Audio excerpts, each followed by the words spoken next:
Hey, what's up, everybody? This is Dano, aka Danyala, and um, today I wanted to make a video that's slightly different. I wanted to talk about something. I wanted to change up from the whole racial thing. I mean, this is still going to include race, but because I'm doing this for Black people. My channel is for Black people mainly, for Black people. Um, and people who descend from, uh, you know, the slaves, the American slaves, and Native Americans. So this is mainly what my channel is for. But I kind of wanted to change it up from the racial issues that are going on today and talk about something that's just as real that's going on in our communities, and that is homelessness.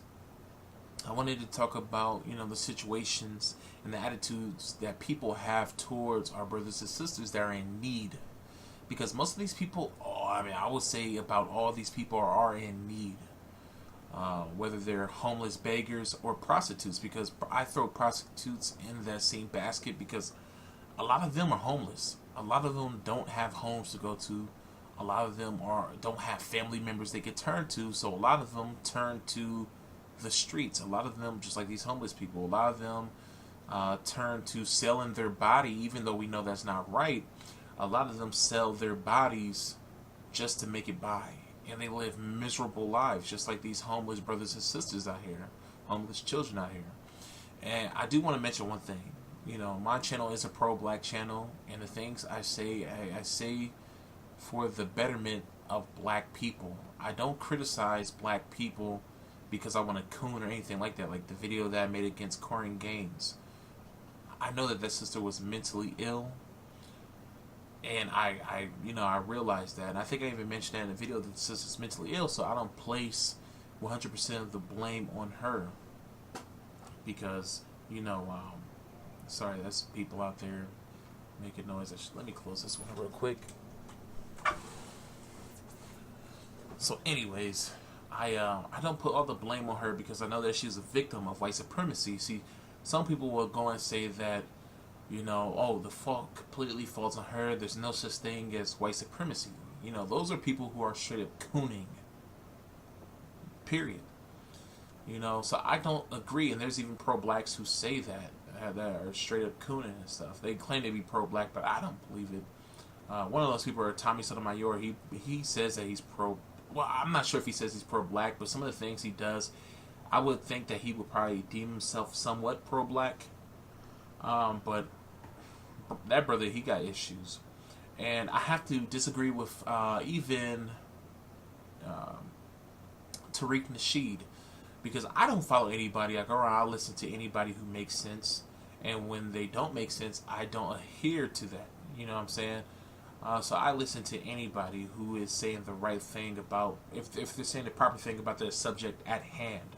So I don't follow people, and I will advise anybody who wants justice not to follow any one man. You shouldn't really be following anybody. You should want to be your own leader, to be your own individual. We shouldn't rely on one leader because we see what happens when we rely on one leader. But Tariq Nasheed, I disagree with him on the fact that he thinks it's alright for our sisters to sell their bodies. That's not right. He's one of those type of people who believe in anything. Like, you should do anything to make a come up. And then once you make a come up, cut that off. I don't believe that. Because you could do a lot of damage between them. You know what I'm saying? So, you mean telling me that these sisters out here selling their bodies, it's okay. Even though there's a high possibility of them getting a sexually transmitted disease that will stay with them for the rest of their lives, affect them the rest of their lives, or even kill them. You think that's alright? No, it's not alright. The same thing with these brothers out there hustling. I'm not sure, but I think I may have heard it. Don't take me on my word because I'm not sure, but I believe that Tariq Nasheed did some hustling, and that's what got his paper stacked up to do the things that he's doing now. Don't take my word on that, but I believe I heard that. So that's probably why he believes that, but I don't believe in that. I don't believe in selling your body. I don't believe in selling drugs to your community to make a come up. I don't believe that shit. I'd rather hurt myself. I'd rather die before I sell my community out, because when you're selling drugs, you're selling your community out. But I'm sure Tariq Nasheed was a very different person than what he is now. You know, people do change. Um, you know, that's why I still have faith in some people, because, you know, people do change after a while.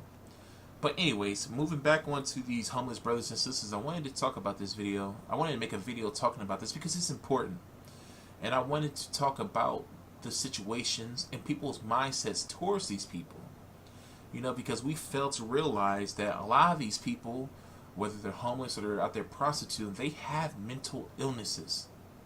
And we have to face that fact that these brothers, they do need attention, because most of us, well, I'm not going to say most of us, but there are a lot of people out here who believe that these people are just lazy and shiftless, which is not true.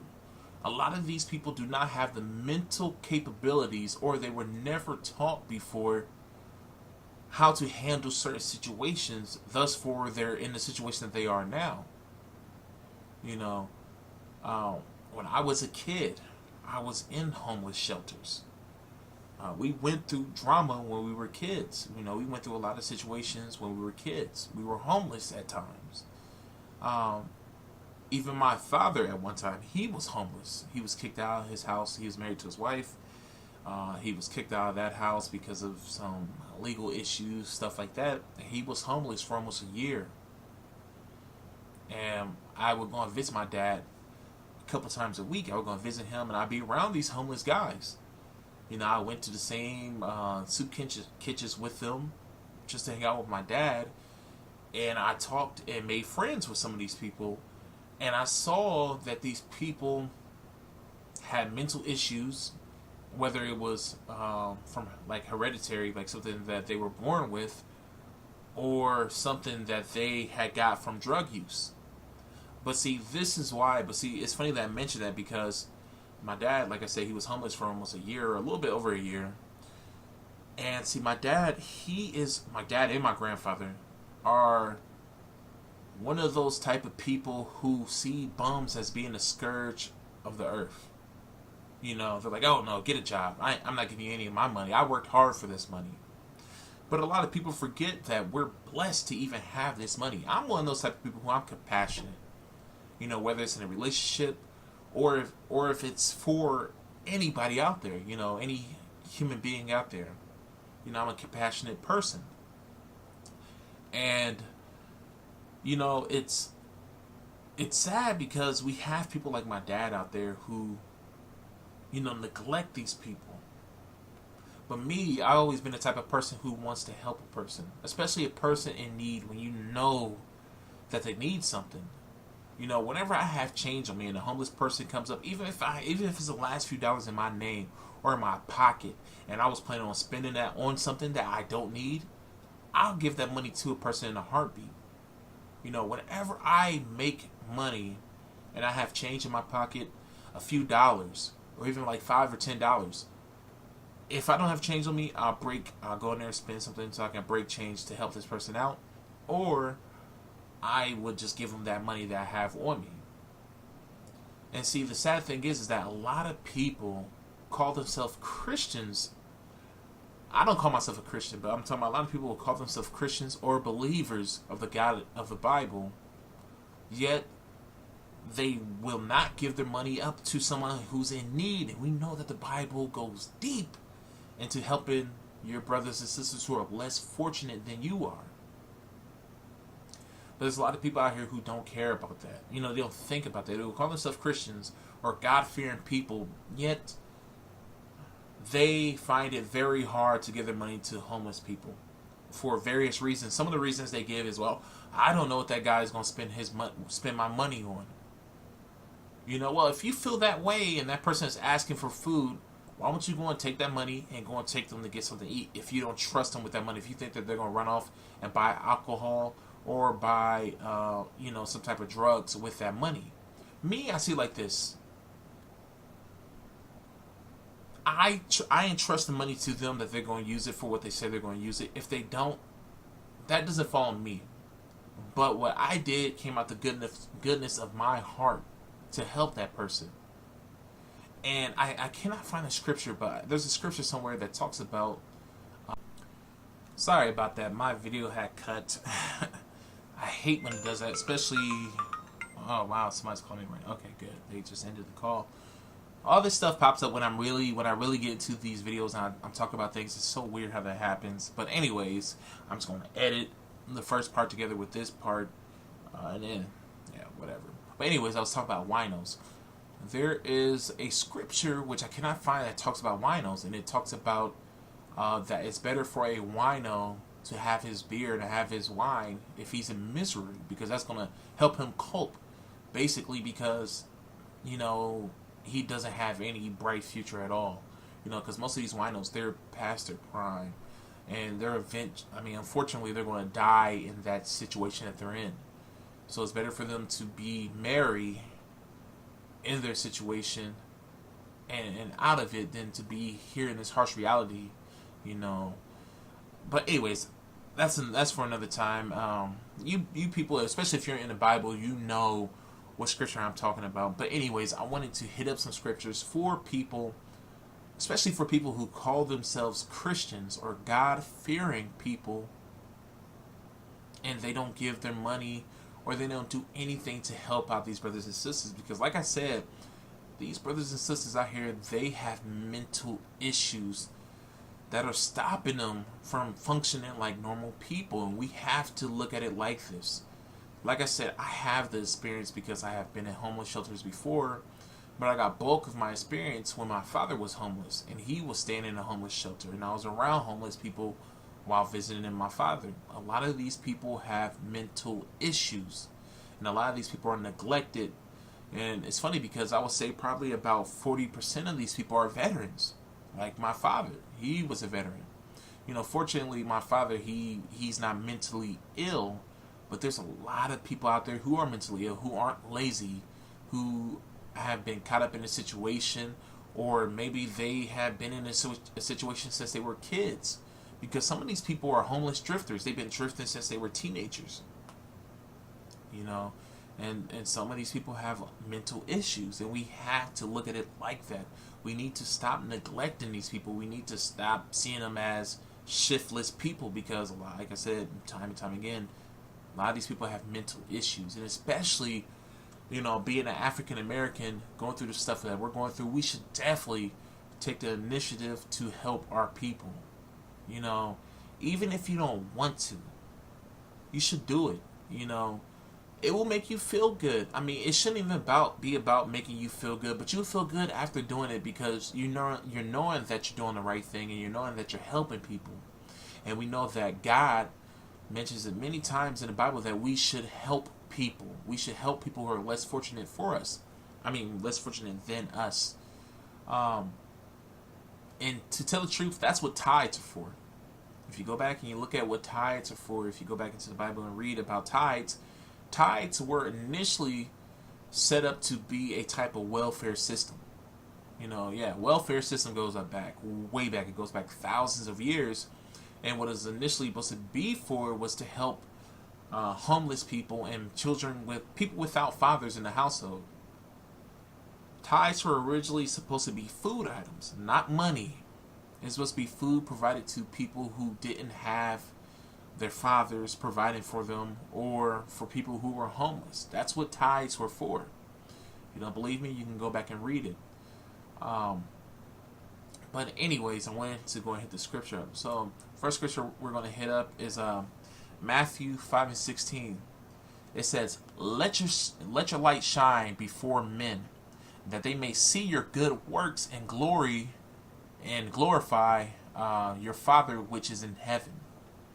So, we're supposed to, through our good works, we're supposed to show the glory of the Most High. That's how because you can't just only have faith. We can't have faith because we can't just only have faith.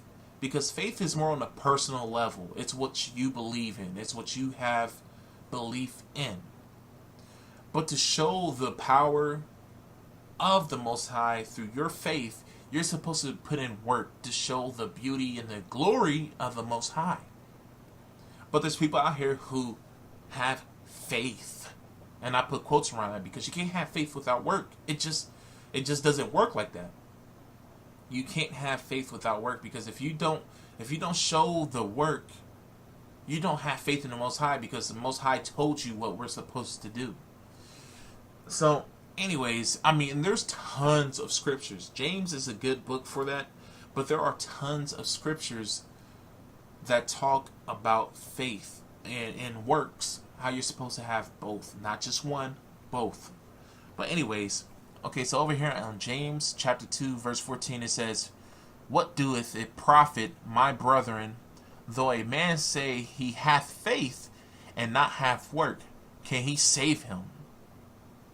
I mean, can faith save him? So basically what he's trying to say is, can a man be saved if he only has faith and he doesn't have work at all? It says, "What profit him? What doeth profit him, my brethren, through a man say that he have faith and not have works? Can he be saved, or can faith save him?" You know, so can a man be saved if he has faith and doesn't have work? So anyways, it says, "If a brother or a sister be naked and destitute of daily food, and one of them say unto them, Depart in peace, be ye warmed and filled, notwithstanding ye give him not those things which are needful to the body, what doeth it profit him?" So it's saying, what does it profit a man if you tell him that, you know, have faith in the Most High, that the Most High is good to you, and to do good things and to do good works, if you do not do good works unto him? What profits a homeless man if you tell him that God is blessing him and that God will bless him and that you can go out and bless others, if you cannot bless this man who you're telling this to, who is in destitute, has no clothes on his back, and has no food? What does it profit him? You know what I'm saying? So faith is dead without works. It really is. It really is. And anyway, sorry about this. I don't have my glasses on, so my reading is not up to not up to snuff right now. Then always reading Old English is always hard for me, anyways. So, anyways, I'm gonna read that again. James chapter 2, verse 16. It says, and one of you say unto them, Depart in peace, be ye warmed and filled, notwithstanding ye give them not those things which are needful to the body. What doeth it profit? Even so, if it have not works, is dead, being alone. So it says, even so, faith, if it hath not works, it is dead, basically. So if you do not have any works if you have faith without any works, basically your faith is dead. Really, it is. So anyways, and sorry, like I said, I don't have my glasses on, so it's pretty blurry for me. Where was I at? Okay, so 18. James 18, second chapter, verse 18, it says, Yea, a man may say, Thou hast faith, and I have works. Show me thy faith without works, and I will show thee my faith by my works. And that's very self-explanatory right there. Okay, 19, it says, Thou believest that there is one God, thou doest well. The devils often believe and tremble. Okay, so anyways, I'm going to skip this. But wilt thou know, O vain man, that faith without works is dead? Was not Abraham our father justified by works when he had offered Isaac his son upon the altar? Seest thou how faith wrought with his works, and by works was his faith made perfect?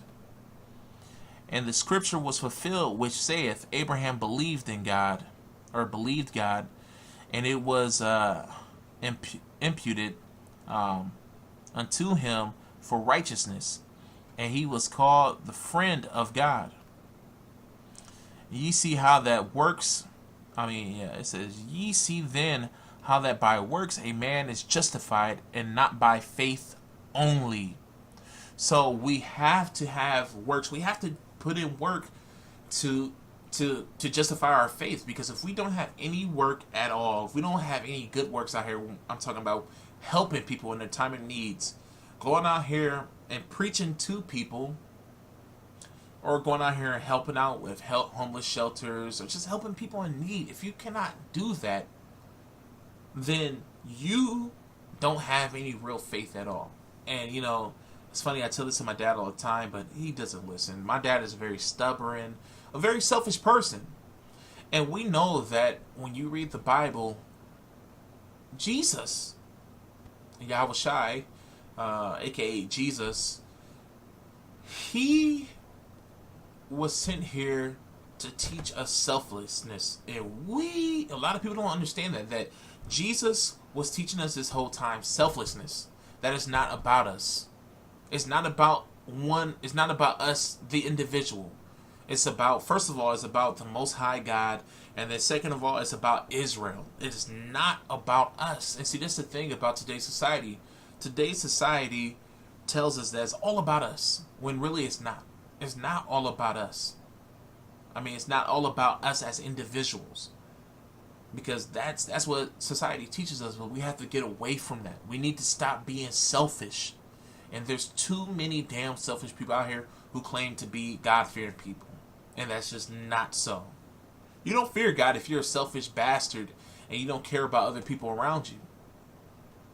A lot of people like that are just there to, I believe, they're just to save their own skins, but they don't understand that God is smarter than them. God knows your heart. Like it says in the Bible, God knows every man's heart. So God knows if you're sincere or if you're not. And I can understand people, there are people out there who are working on themselves. I understand that. Because as a man of the Most High, you know, we're not perfect at all. We were born in sin, and our job is to try to walk with God in the end. That's our end goal, to be with the Most High, to praise the Most High, to be with Him and glorify Him. But throughout life, what we have to do is try to be as perfect as possible. And I'm not saying that we're going to be perfect here in this lifetime. We're not. You know, but every day we have to work on ourselves to become better in the sights of the Most High. Because if we don't, and we're content with our situation, we're like, F this, I'm hungry today, so I'm going to go out here, I'm going to grind, I'm going to be a thug, and I'm going to exploit my people, and then hopefully before I die I can ask for forgiveness. That's not going to work for you. It's not. That's not, I'm sorry. You're going to receive damnation. You're not going to receive the kingdom of heaven, because the Most High knows your heart. Because if you are a God-fearing person and you are going through struggles, you will make those sacrifices. There's just times where I'm out working and I'm hungry. I may go to the gas station, put some gas in the tank, and maybe I only have like a 10 on me, because me personally, I don't like keep cash on myself. But say if I only have, there's sometimes where I do need cash, I need to pull cash out.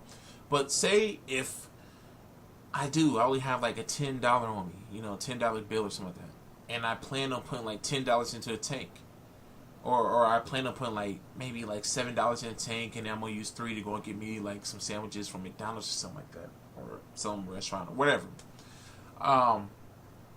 And some homeless person asked me for some money, a couple dollars or some change. What I'm gonna do, I'm like, okay, well, I guess that snack that I was gonna buy, or that meal I was gonna buy, hey, I'll just put that on hold. Let me just go and put some gas in my tank, and the change that I have, I hit you up with that.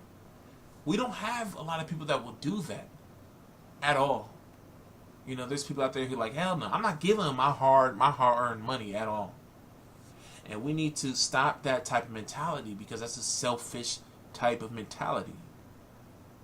You know, and I hate to talk about family members, but like I mentioned, I have family members like that. And one of those family members is a true narcissist. Even though the person doesn't realize that they're a narcissist, they are. And it's sad. I mean, it really is. It's sad that we have people like that out here. But anyways, I'm about to conclude this video. You know, so again, I apologize for my reading skills. I do not have my glasses on. I know that sounds like an excuse, but it's true. I don't have my glasses on. And everything is super, super blurry. But On top of that, I want to say that we need to start giving these people a benefit of a doubt. Stop assuming that these people are just lazy people, because that's not the case. A lot of these people are suffering from severe mental disorders, or even just like mild, mental disorders. Whatever the case is, we shouldn't assume that these people just don't want to do anything with themselves, because I can assure you, majority of these people out here, they have mental issues. Majority of these sisters out here who are selling their body, they have mental issues. They were probably most likely abused as children. A lot of these sisters out here who are selling their body. It's funny because it's a similar case with a lot of these strippers out here. A lot of these strippers out here were abused as girls, sexually. Used sexually for maybe their stepfather or uncle or some other crazy shit. And that's why we shouldn't be so quick to, to demonize these women. Of course, we should tell them, like, hey, we got to be that person. We got to be that hand to tell them, hey, what you're doing is not right. But if I can, I will help you out. We have to be like that. We have to help these people. We have to guide them. Instead of just criticizing them like, hey, you're a piece of shit. This is what you are. Let's be the type of people who be like, hey, this is your problem. Let me see what I can do to help you out. Let me help you out. Let me show you the right way of doing this. You know what I'm saying? Instead of being that judgmental, harsh person. Because all that doesn't help anybody, really. That doesn't help anybody to criticize them and not show them the right way. Like it says in the Bible, you must teach a man to fish. Because if you just give a man a fish, you feed him for a day. But if you teach a man how to fish, you feed him for a lifetime. And that goes the same thing with, telling these people about their problems. You just don't tell them, hey, you're a fuck up. You show them how they're fucking up, and then you guide them on how to go down the right path and how to do things properly. But like I said, some of these people are mentally ill, and they can't do that on their own. So that's why we need to be here to help out our brothers and sisters, because we can't sit here and talk about, we're being discriminated against when we're discriminating against our own people, our own brothers and sisters out there who are homeless. We need to help them out. We need to help them out. And I'm not dismissing the shit that happens with, the general black society, because we are being killed, we are being lynched. And I think it's funny how, white people like the amazing atheists, even the red pill guy that would sit there and complain about how black people are nagging and complaining about shit that's not happening. They're not even giving black people a benefit of the doubt that this shit is happening. But, they sit there and say that we complain and shit like that, yet they're complaining about us. And I really think people like them are obsessed with black people, because there was this good documentary I watched a couple days ago, and it was from Sarge. He had posted it back in 2014 talking about who started racism, or where did racism really start, something like that. You should really check it out, because it was a documentary I had originally watched years ago when I was like 12 years old. My dad had the documentary, and you will see that these people have been obsessed with us for years. This shit goes back centuries. The same shit that they do today was basically the same shit they did back then. They are obsessed with us. It's ridiculous. But anyways, that's all I have to say. You guys take care, and I'll talk to you guys later. Peace out.